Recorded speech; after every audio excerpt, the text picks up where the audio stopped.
Assalamualaikum warahmatullahi wabarakatuh. Jumpa kembali pada video pembelajaran sejarah Indonesia kelas 12 semester 2. Jika pada semester 1 kita sudah membahas mengenai kondisi Indonesia pada awal kemerdekaan, demokrasi terpimpin hingga Orde Baru, maka pada semester 2 ini kita akan membahas mengenai Indonesia pada masa reformasi. Apakah sih peristiwa reformasi? Mari kita simak video demonstrasi mahasiswa pada tahun 1998. Pada tahun 1998 terjadi demonstrasi mahasiswa secara besar-besaran. Tidak hanya terjadi di daerah Jakarta, tetapi di seluruh Indonesia. Dari demonstrasi tersebut inilah yang akhirnya membawa era baru di Indonesia, yaitu Indonesia memasuki era reformasi. Apa reformasi itu dan apa hubungannya demonstrasi mahasiswa tahun 1998 ini? Apakah penyebabnya? Nah, itu akan kita bahas pada video pembelajaran kali ini. Jika kita lihat dalam video yang sedang diputar ini adalah kondisi demonstrasi pada masa itu. Demonstrasi pada awalnya berjalan dengan damai dan tertib, ini berakhir menjadi kerusuhan, sehingga akhirnya melahirkan peristiwa 12 Mei. Nah, ini memang terjadi kekacauan pada waktu itu di Indonesia. Kerusuhan tidak hanya terjadi di Jakarta, tetapi di seluruh wilayah Indonesia. Nah, ini yang akhirnya menyebabkan demonstrasi ini yang menyebabkan pemerintahan Soeharto harus mengundurkan diri dan digantikan oleh B.J. Habibie. Peralihan Presiden Soeharto ke Presiden Habibie inilah menjadi babak baru bagi Indonesia, di mana Indonesia memasuki masa atau era yaitu reformasi. Nah, kita akan bahas lebih jauh peristiwa tersebut. Tapi sebelum kita membahas peristiwa tersebut, mari kita berdiskusi sejenak. Sebenarnya apa sih yang menyebabkan kegagalan program pemerintah Orde Baru? Dan bagaimana upaya pemerintah Orde Baru untuk mengatasi permasalahan yang muncul? Dan yang ketiga adalah bagaimana yang dirasakan masyarakat ketika melihat permasalahan bersama itu, dan apa reaksi masyarakat terhadap munculnya permasalahan tersebut. Nah, semua ini akan kita bahas pada video pembelajaran kali ini. Nah, kita akan membahas Indonesia pada masa reformasi ini menggunakan pendekatan yang berbeda atau sudut pandang yang berbeda. Jika biasanya kita membahas peristiwa itu berjalan seperti biasanya, tetapi kita kali ini akan membahas peristiwa reformasi di Indonesia pada tahun 1998 ini menggunakan pendekatan teori gerakan massa. Peristiwa reformasi ini secara umum peristiwa ini adalah gerakan mahasiswa yang terjadi pada tahun 1998 untuk menuntut Presiden Soeharto mundur dari jabatannya. Nah, peristiwa demonstrasi inilah yang mengakibatkan terjadinya perubahan sosial yang yaitu perubahan sosial reformasi. Reformasi itu adalah perubahan terhadap suatu sistem yang telah ada pada suatu masa. Apakah peristiwa gerakan mahasiswa ini bisa menimbulkan reformasi?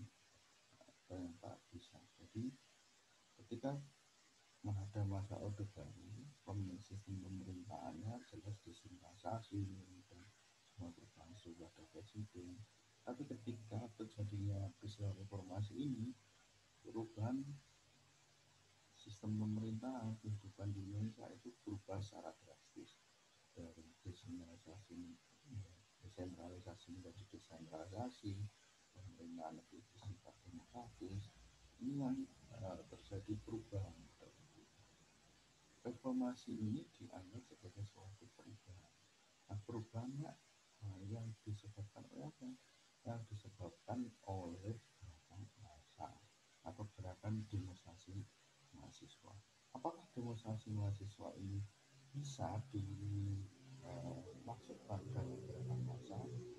Tentu saja bisa, karena gerakan massa itu adalah aktivitas tindakan sekelompok yang berjumlah besar atau individu yang bertujuan untuk mengkampanyekan suatu perubahan sosial. Nah, ketika gerakan mahasiswa tahun 1998 ini bisa dikatakan gerakan massa karena tindakan gerakan mahasiswa ini adalah tindakan kelompok yang berusaha mengkampanyekan, menyuarakan terjadinya perubahan sosial pada waktu itu, yaitu menghentikan Orde Baru menjadi masa reformasi.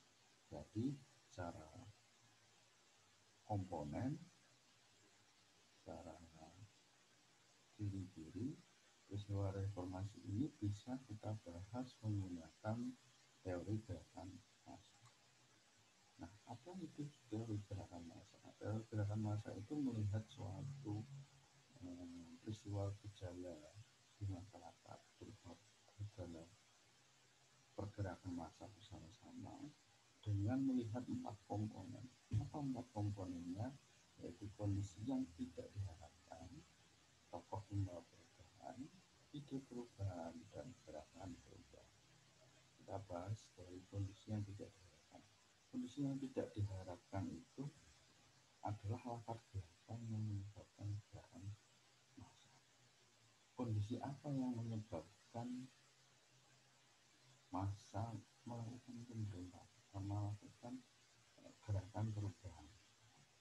Apa yang membuat masyarakat atau itu kecewa terhadap kondisi yang mereka alami, misalnya ekonomi menjadi susah, mereka mencari pekerjaan sulit, harga kebutuhan pokok mahal. Itu kondisi yang tidak diharapkan masyarakat. Masyarakat mengharapkan perekonomian lancar, mencari pekerjaan mudah. Nah, itu kondisi yang ideal bagi masyarakat. Tetapi pada kenyataannya ternyata ekonomi sulit, mencari pekerjaan sulit, harga barang mahal. Ini yang membuat mereka frustasi, kecewa, sehingga melakukan gerakan perubahan, ingin melakukan perubahan terhadap kondisi kehidupannya. Nah, sebuah perubahan atau sebuah gerakan massa ini digerakkan oleh tokoh perubahan. Jadi peristiwa ini tidak terjadi dengan sendirinya, tapi ada tokoh-tokoh yang menggerakkan peristiwa itu. Jadi suatu peristiwa itu tidak berjalan sendiri, tetapi peristiwa itu digerakkan oleh tokoh. Ini satu konsep dasar dari gerakan massa dari Charles Taylor. Jadi ada seseorang yang berusaha menggerakkan perubahan. Nah, tokoh pembawa perubahan inilah yang membawa ide-ide perubahan untuk melakukan perubahan, melihat kondisi yang tidak nyaman tadi di masyarakat, sehingga dia mengusulkan untuknya terjadi perubahan. Dari ide tersebut disampaikan oleh tokoh, kemudian muncullah gerakan perubahan. Ini adalah konsep dari teori gerakan massa. Kita akan membahas teori gerakan massa ini dengan melihat peristiwa reformasi di Indonesia pada tahun 1998. Diawali dari kondisi yang tidak diharapkan.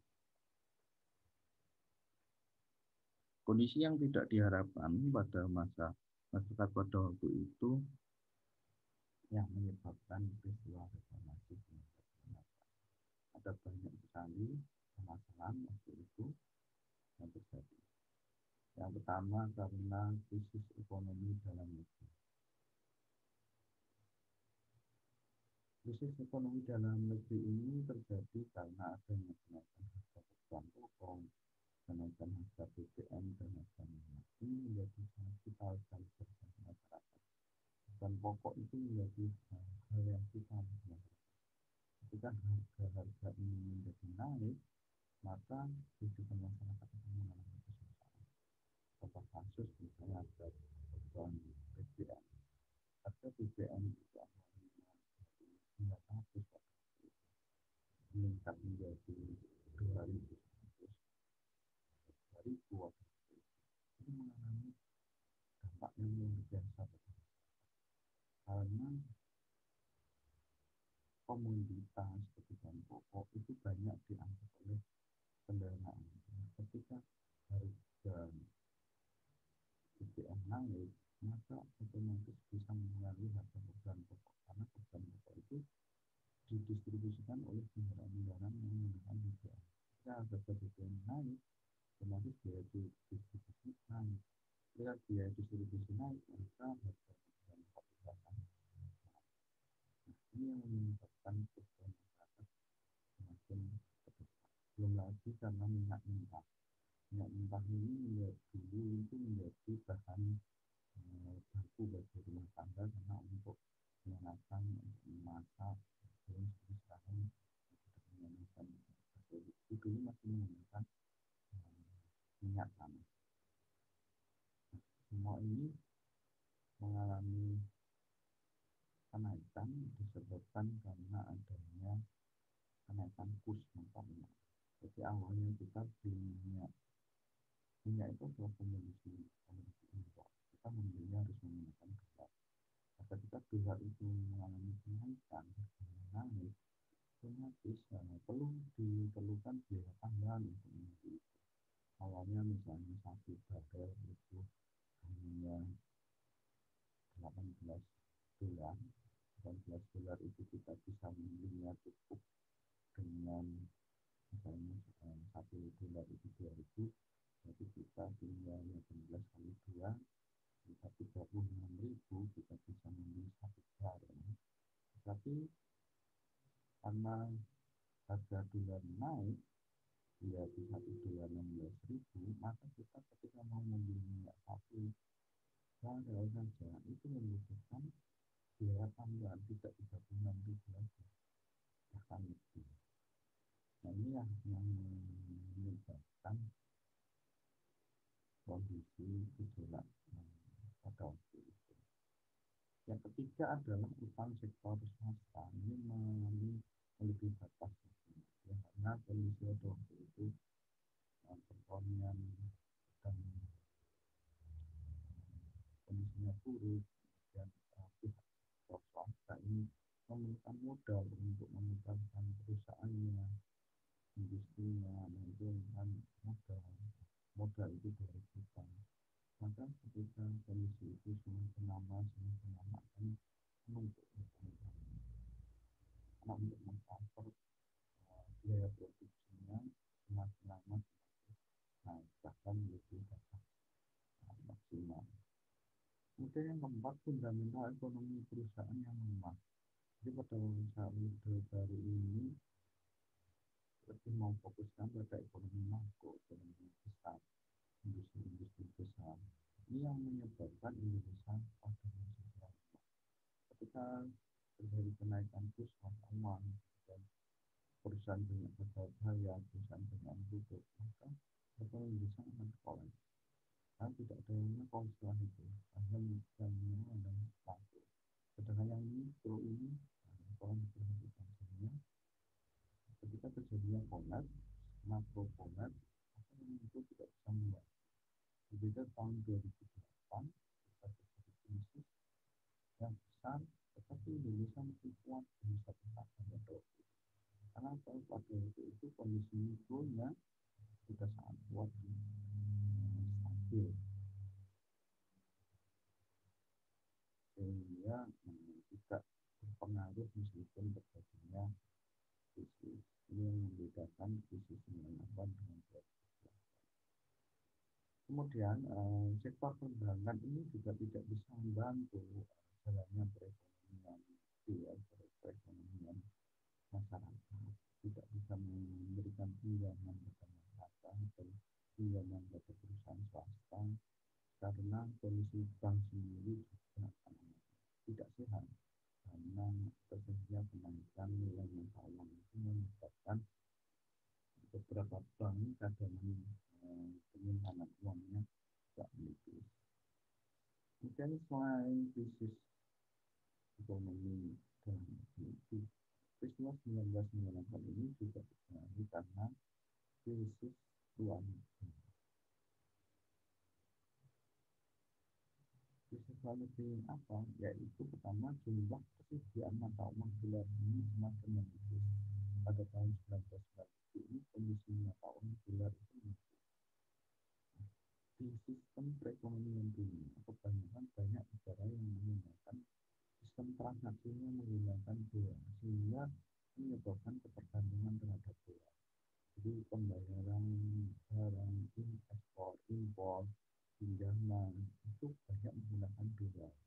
Sehingga ketika dolar itu sedikit, barangnya sedikit, sehingga dolar mengalami kenaikan, maka banyak negara yang terdampak dolar. Ya,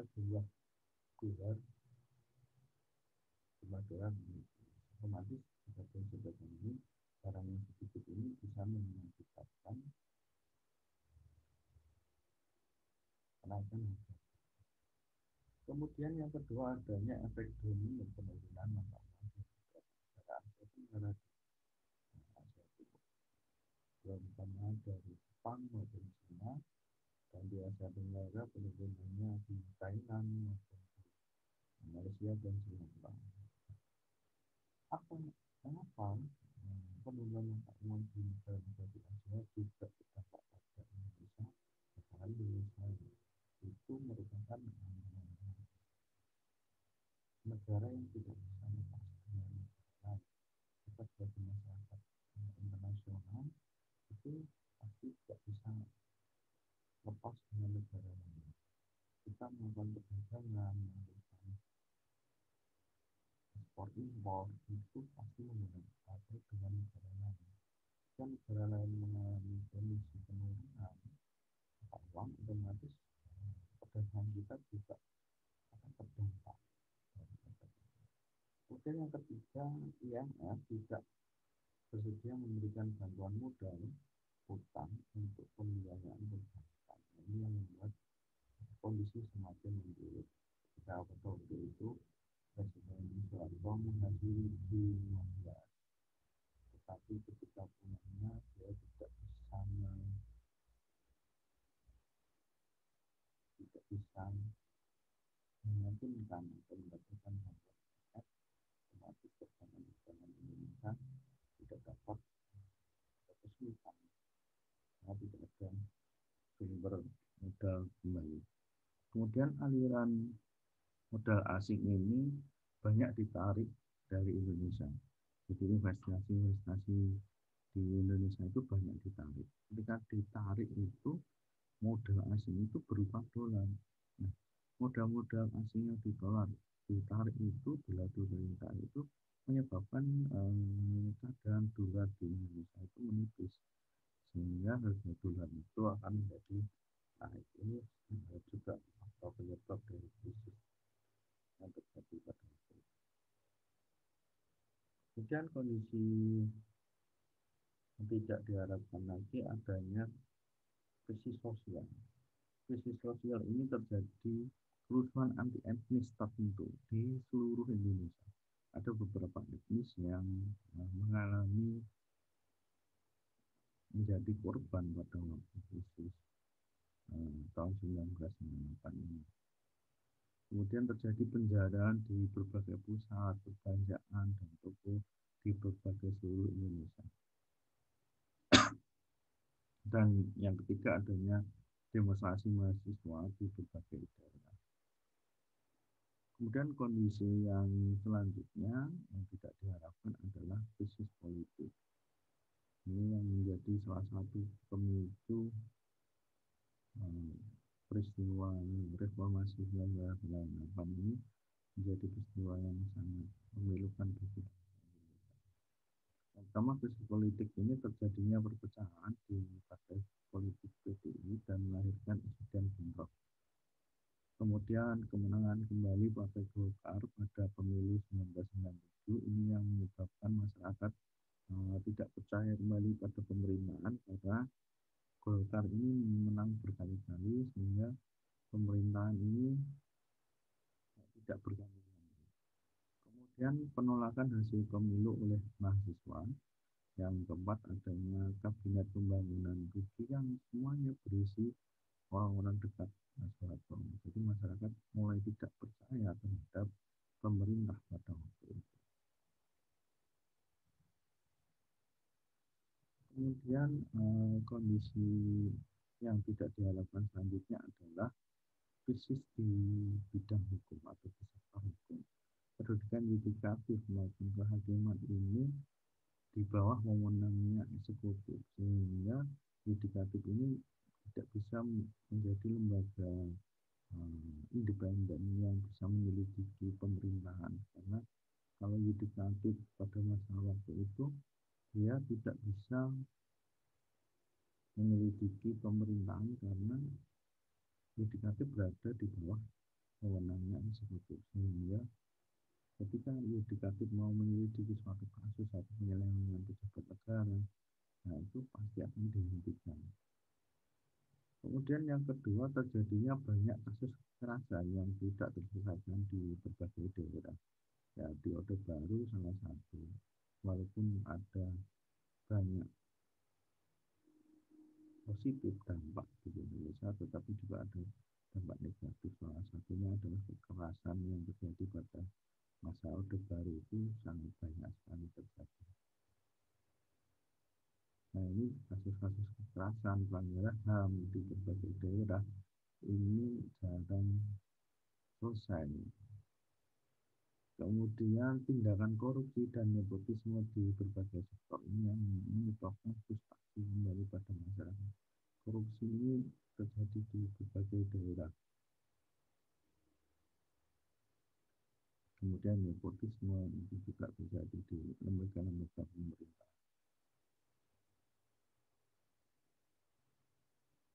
Dan selanjutnya adalah krisis di sektor keamanan. Ini terjadi kasus penculikan, pembunuhan pada para aktivis yang mengkritik pemerintah pada itu. Orang yang kritis terhadap pemerintah itu waktu itu banyak diculik dan banyak yang ditangkap seperti Sogi, Hidjibutut, dan lain-lain. Itu banyak penculikan. Kemudian kasus pelarangan dan pembubaran demonstrasi menggunakan kekerasan militer. Jadi pada waktu itu pelarangan demonstrasi itu kebanyakan diselesaikan dengan menggunakan pendekatan militer. Kemudian yang ketiga, terjadinya perusakan dan penjarahan di berbagai toko milik etnis. Banyak toko-toko yang menjadi sasaran itu ada etnis tertentu yang toko-tokonya itu mengalami kebakaran karena terjadi polarisasi di masyarakat.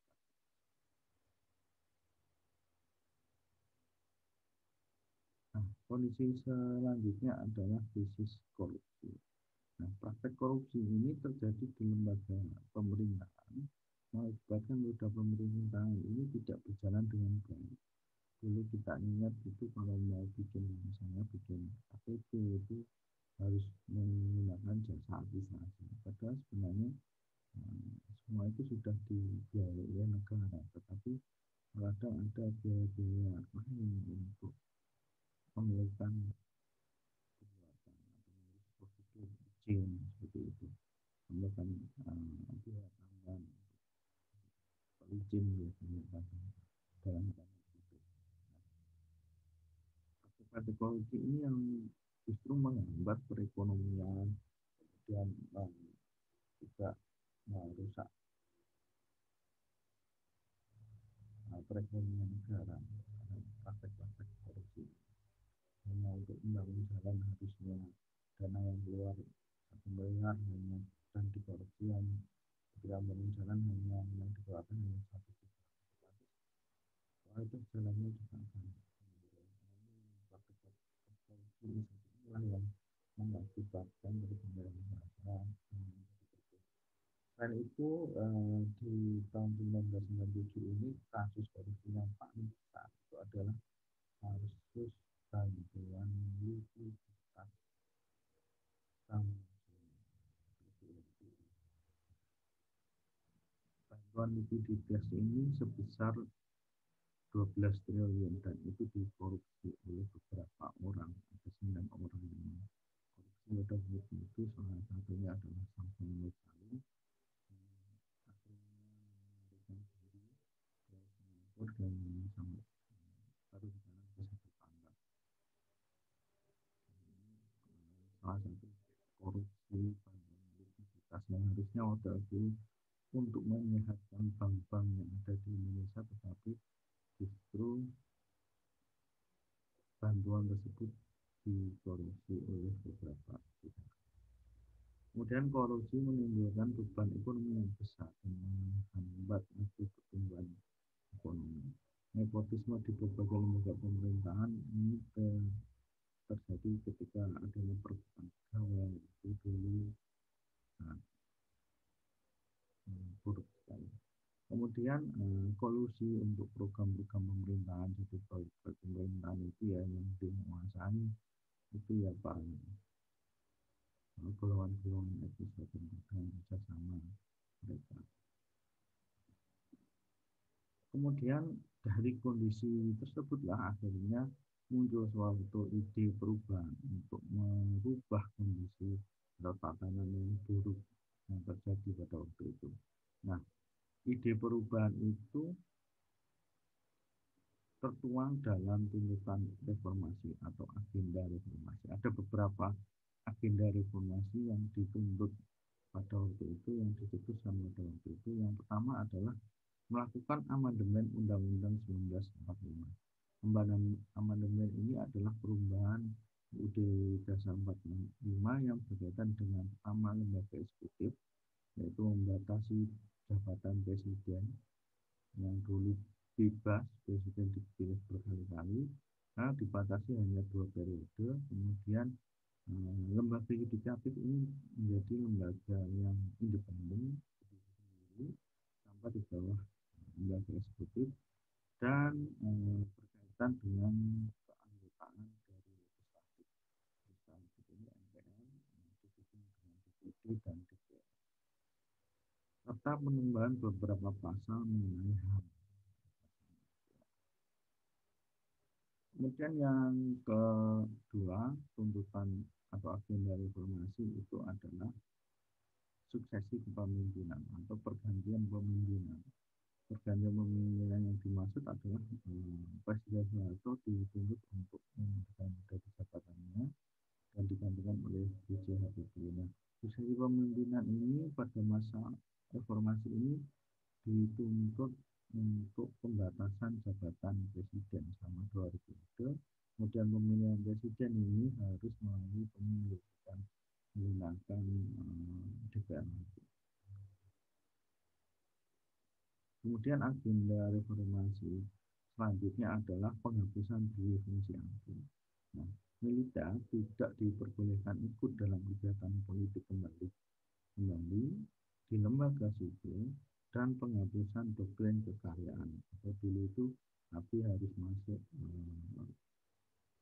golongan karya. Di dalam golongan karya itu ada doktrin kekaryaan.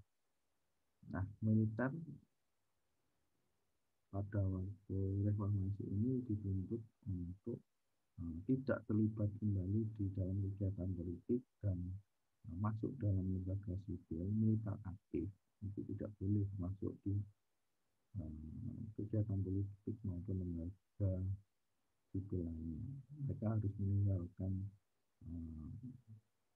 identitas militernya jika ingin masuk ke kegiatan politik atau lembaga sipil. Sehingga pada waktu itu militer ini berusaha dipulihkan kembali menjadi lembaga independen yang tugasnya hanya membela negara tanpa masuk ke dalam kegiatan politik ataupun lembaga sipil lainnya.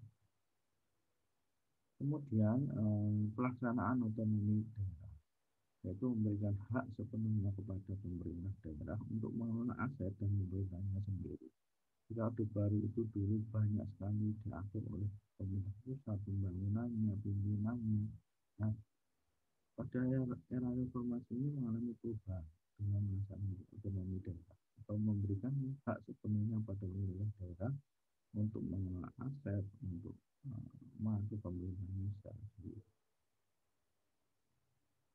Kemudian agenda reformasi selanjutnya adalah pemberantasan KKN. Pemberantasan KKN ini dengan menggunakan beberapa lembaga, terutama lembaga KPK, Komisi Pemberantasan Korupsi, dan pembentukan tipikor. Tipikor ini untuk persidangan khusus kejahatan korupsi dan nepotisme. Kemudian penegakan supremasi hukum, yaitu menegakkan hukum berdasarkan rule of law atau memandang hukum memandang semua orang itu sama. Jadi kedudukan semua orang di mata hukum itu sama, sehingga muncullah kepastian hukum. Jadi tuntutan informasi pada waktu itu terjadi di berbagai bidang. Nah, siapa yang membawa perubahan reformasi ini?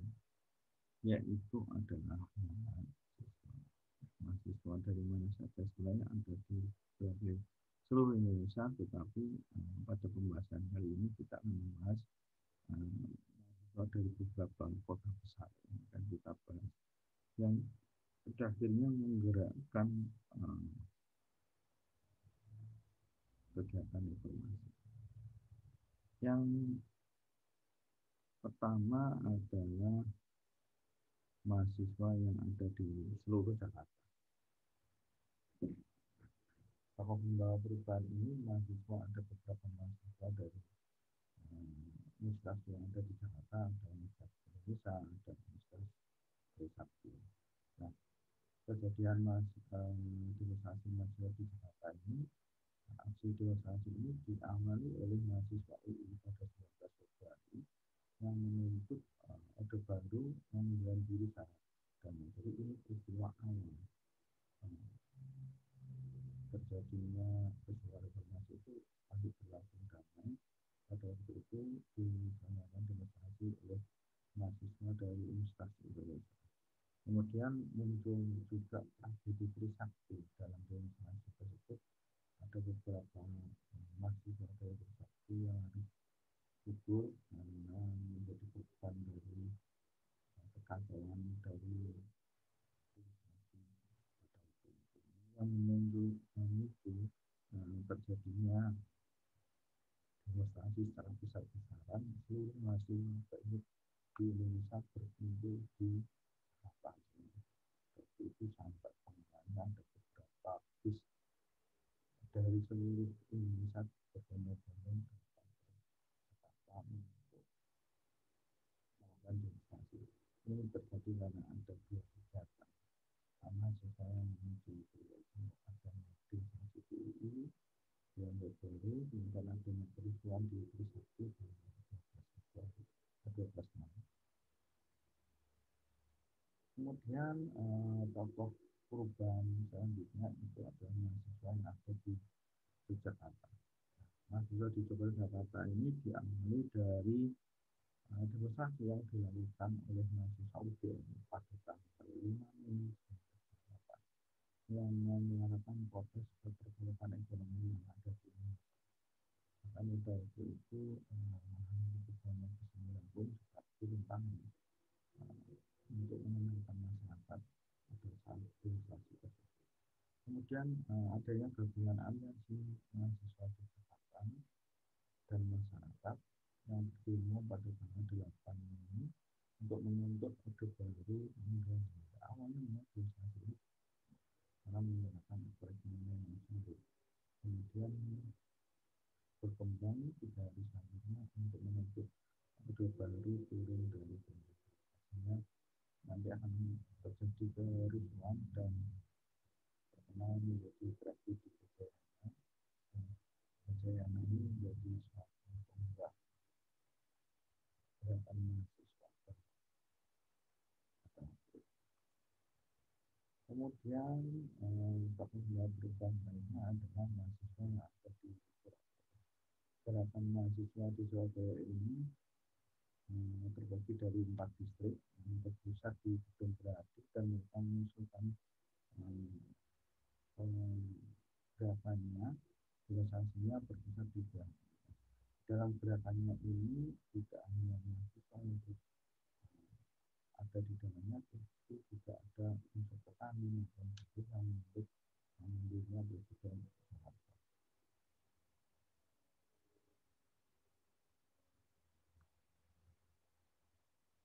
Nah, dari ide dan munculnya tokoh-tokoh tersebut, sehingga dari ide itu akhirnya direalisasikan, digerakkan, akhirnya muncullah reformasi. Dari reformasi ini mengalami puncaknya, puncak peristiwa reformasi ini dengan berbagai tahap. Di tahap pertama yaitu ketika mahasiswa berusaha sebagai tokoh pembawa idenya berusaha menyampaikan ide perubahan.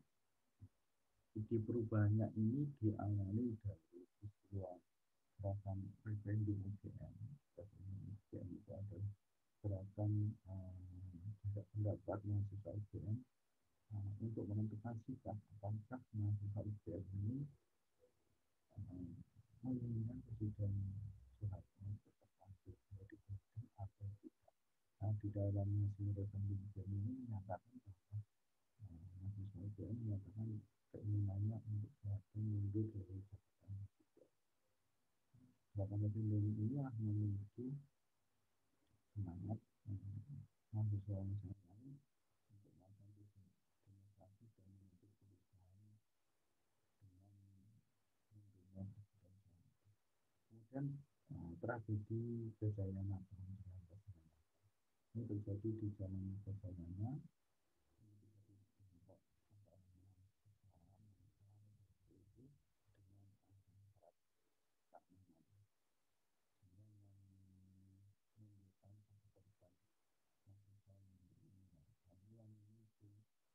kejadian-kejadian di daerah lain. Kemudian demonstrasi dari instansi di awal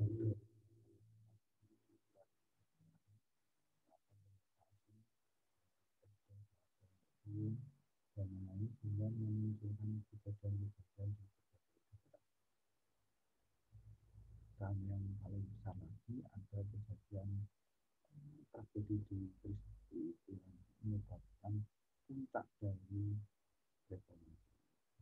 Tetapi di dalam penyampaian ide perubahan ini, mahasiswa ini berusaha menyampaikan perubahan reformasi melalui demonstrasi-demonstrasi. Karena ketika itu hanya itu satu-satunya jalan yang bisa ditempuh untuk menyampaikan ide perubahan.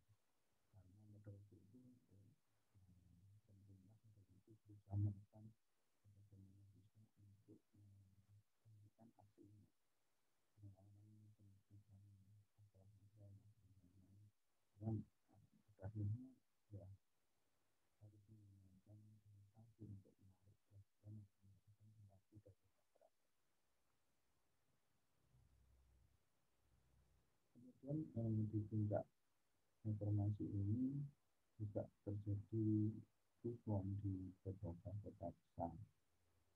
Kerusuhan ini terjadi tidak hanya di Jakarta, tetapi di seluruh Indonesia. Nah, pada video ini kita membahas kejadian kerusuhan yang ada di beberapa kota. Nah, kerusuhan di Jakarta itu terjadi di 3 tempat, yaitu pertama adanya tragedi daerah Depok, yang beberapa toko dari Indonesia ini mengalami kerusakan atau dibakar dan bencana seperti itu. Kemudian adanya tragedi di Jembatan Semanggi, ini kasus kerusuhan dan ada beberapa orang yang meninggal pada waktu itu karena akibat tragedi di Jembatan Semanggi. Sedangkan yang ketiga adalah tragedi Trisakti. 12 sampai 13 ini. Di dalam tragedi ini ada beberapa korban yang meninggal pada siswa yang memiliki kerugian di berbagai kota. Sedangkan kerusuhan di kota besar selanjutnya terjadi di Surakarta dan kerusuhan di Yogyakarta. Kalau di Surakarta banyak toko-toko yang dibakar di negara, kemudian di Yogyakarta juga beberapa fasilitas umum mengalami kerusakan akibat dari pemerintahan dari Jepang. Kemudian kota selanjutnya ada dari Surabaya maupun dari perusahaan di kota Medan. Di Surabaya maupun di Medan ini juga mengalami kerusakan yang sama karena akibat kerusakan ada pembarangan, kemudian ada perusahaan beberapa fasilitas umum yang menyebabkan kondisi di Indonesia tidak aman.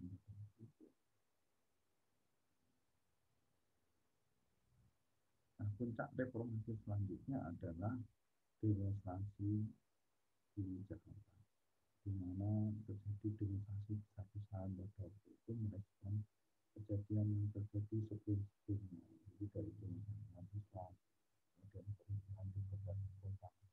Puncaknya ini adalah demonstrasi yang ada di Indonesia yang dilakukan oleh Gabungan Aliansi Mahasiswa Seluruh Indonesia pada waktu itu.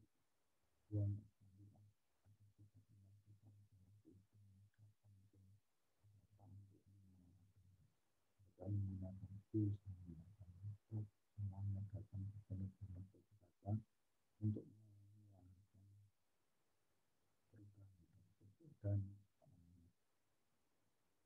pusat titik kegiatan mereka dilakukan di depan gedung DPR dan karena banyak sekali mahasiswa yang datang pada waktu itu sehingga aparat keamanan tidak mampu menjaga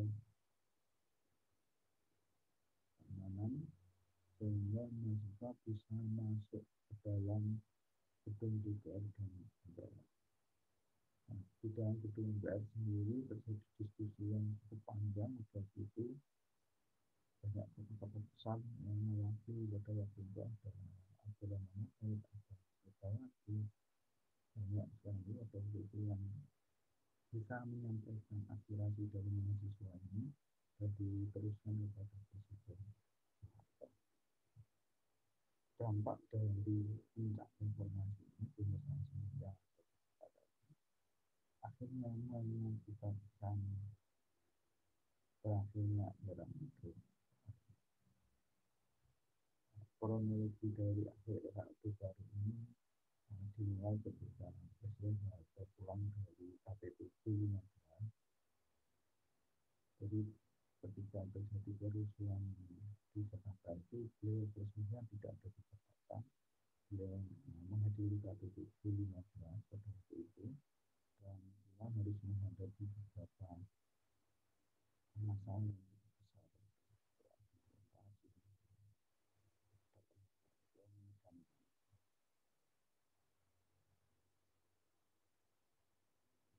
Setelah kepulangan Presiden Soeharto ini, Presiden Soeharto menetapkan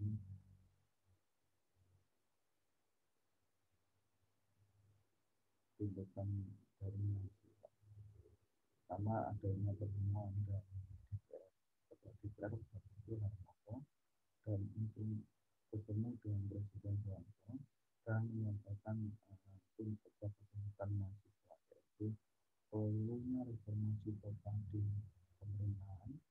Kemudian Presiden Soeharto harus mengundurkan diri, kemudian melaksanakan sidang istimewa. Tuntutan dari mahasiswa inilah disampaikan Harmoko kepada Presiden Soeharto waktu itu. Begitu Presiden Soeharto pulang dari KTT 15.